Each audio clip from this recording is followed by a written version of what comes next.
Hello, my friends, and welcome to the Bible in Order, where we are chronologically going through the entire Bible in 1 year. Today's reading for September 14th is Daniel chapters 1 through 3.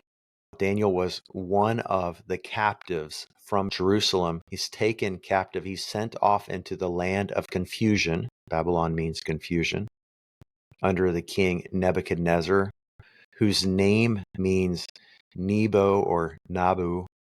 The Babylonian god of wisdom will set the boundary or protect the boundary.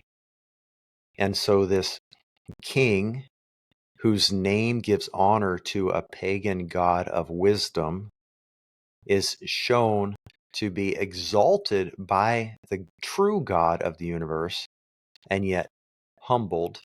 There's a prophetic picture in and of itself. Nebuchadnezzar has decided to take the best of the people, the best of the young men of Jerusalem, and he's going to enter them into his court. He's going to teach them the Chaldean language and feed them the Chaldean food. But Daniel and three of his friends, Shadrach, Meshach, Abednego, in chapter 1, refused to defile themselves, it says. Daniel determined in verse 8 he would not defile himself with the king's food and with the wine he drank, so he asked permission. We can apply that wisdom today from Daniel. He didn't get upset and start posting on social media. He wasn't holding a picket sign, standing in the street saying, "We will not comply." He respectfully asked permission for a waiver. And when the guard over him said, "I'm afraid I'll get in trouble if you don't do what we're telling you to do," Daniel said, "Can we just have a test period? Let me eat only vegetables for the next 10 days and only drink water.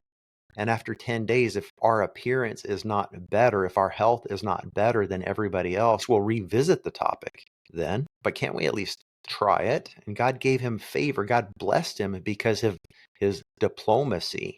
Many of us today, we want to take a stand for truth, but we can't do it respectfully or with love. And we should perhaps reconsider, especially given the circumstances that Daniel and his friends were captive in a foreign land. Their country had just been ransacked. They were literally being forced to serve the government of an invading army, and yet they showed respect and diplomacy. So, of course, God's plan for them worked, and we have a lot of people today talking about a Daniel fast every so often. But what if we were to just live that way and forsake the candy bars and the ice cream and the alcohol? What if we were to cleanse our bodies of all of the toxins that we filled them with that come in the foil packaging in our grocery stores today? What if we were to return to a whole food diet and only ever eat things that were good for us? I wonder how our health would improve. In chapter 2, Nebuchadnezzar has a dream. And Nebuchadnezzar, in his fear, and perhaps some scholars believe that Nebuchadnezzar actually couldn't remember his dream. Have you ever had a dream that just gripped you and you just knew there was such power in it, but as you became more and more fully awake, you couldn't remember what the dream was? Some people believe that's what Nebuchadnezzar's issue was, but he was irritated. He was sincerely rocked by this dream that God had given him in the night, but perhaps he couldn't even remember the dream. Maybe he did remember it even clearly, but he wasn't going to be hoodwinked by anyone of the world. And so he gathered his magicians and his sorcerers and all of the people who were supposed to be providing him wisdom. And he says to them, "Tell me my dream and then interpret it. It's only if you can tell me the dream first that I'll know if you're actually interpreting it. In other words, I don't trust you guys anymore. Something has shifted in my thinking. I've become aware of a greater power, perhaps." And they all say, "With all due respect, sir, you're crazy. Nobody could do that." Nebuchadnezzar doubles down. "I'm just going to kill all of you guys. I can't trust any of you." What good are you? You have nothing to offer me. And so when one of the guards comes to tell Daniel it's time to come and be killed, Daniel says, again, with diplomacy, "Excuse me, sir, but why this harsh edict from the king?" Probably somewhat exasperated and maybe even a little sympathetic, especially to this young man who, with respect and diplomacy, asks a very valid question. This man, just following orders, tells Daniel the reason. Daniel respectfully asks for time, and then he prays and he employs his friends, Shadrach, Meshach, Abednego. Pray with me, fast with me, and God answers Daniel's prayer.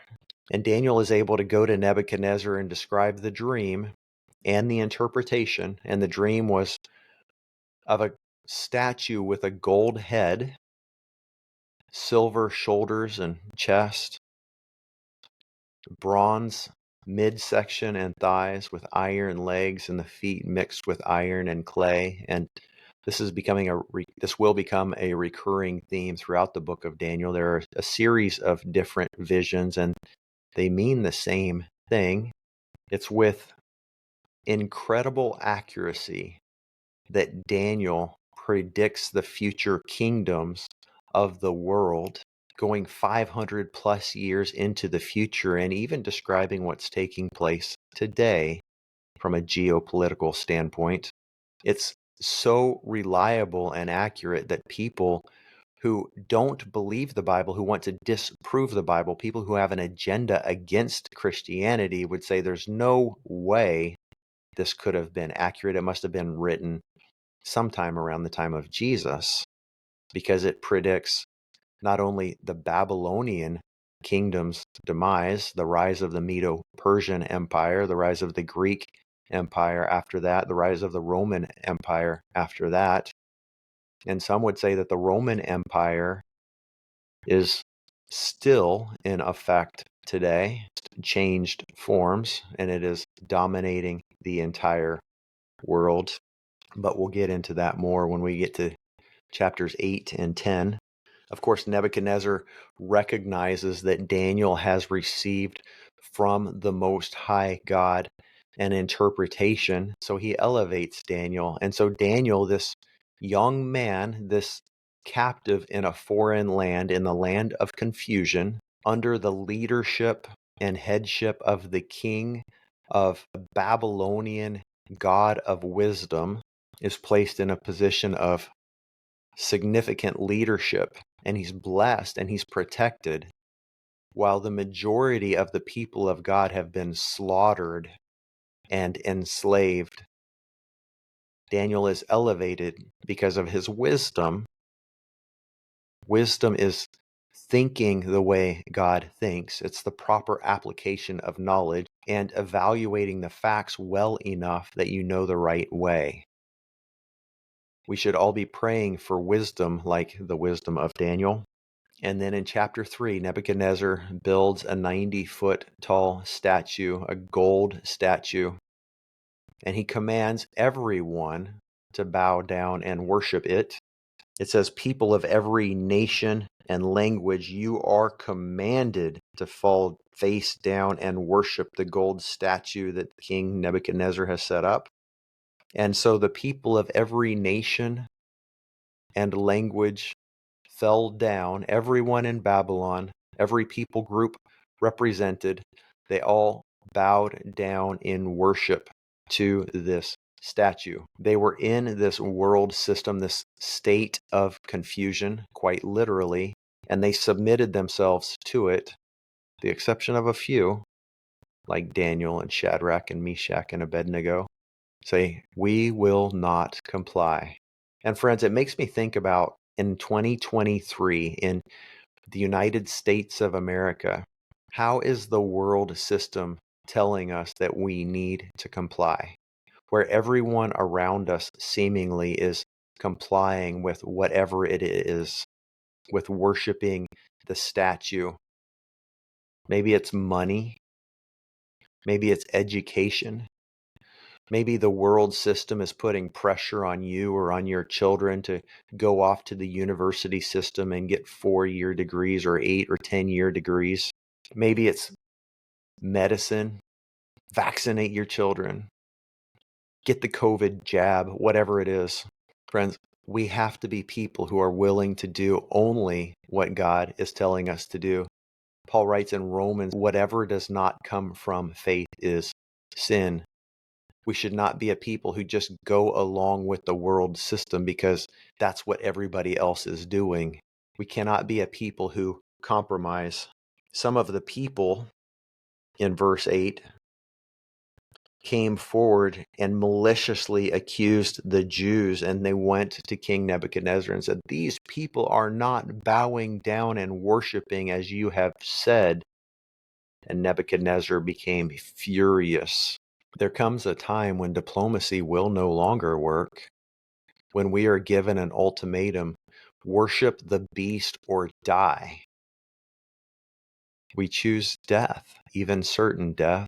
These young men in their boldness, and I can imagine perhaps their knees were even knocking a little bit. They said, "Our God is able to rescue us, but even if he doesn't, we will never bow down and worship. We will not submit.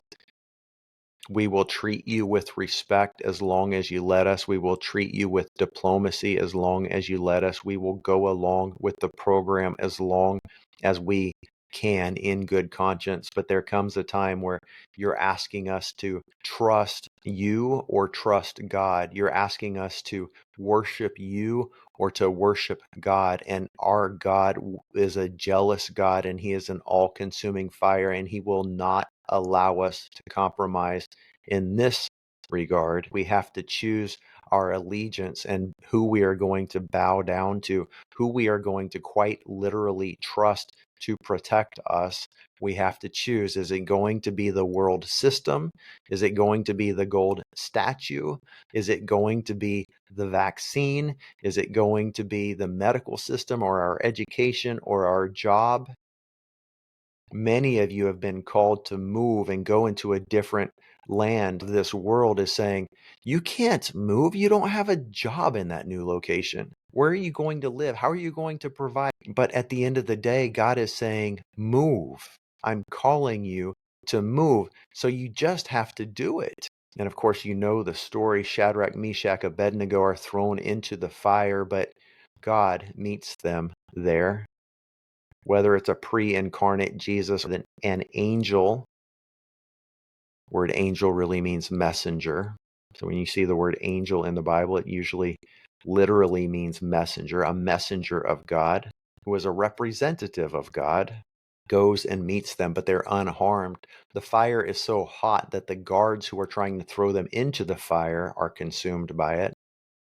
But they themselves, when they get into the fire, they are protected. God is with them there. And of course, Nebuchadnezzar calls them out. Come on out. Of course, now I see that you worship the one true God. I will worship him too. Their position and their answer was perfect. God's able to save. I don't know if he will. Regardless, I am going to follow him and not you. My friends, let God give us that kind of faith for his glory, for a testimony unto his kingdom and his goodness and his power. May God bless you, my friends. Thank you for being on this journey with me. We'll see you tomorrow.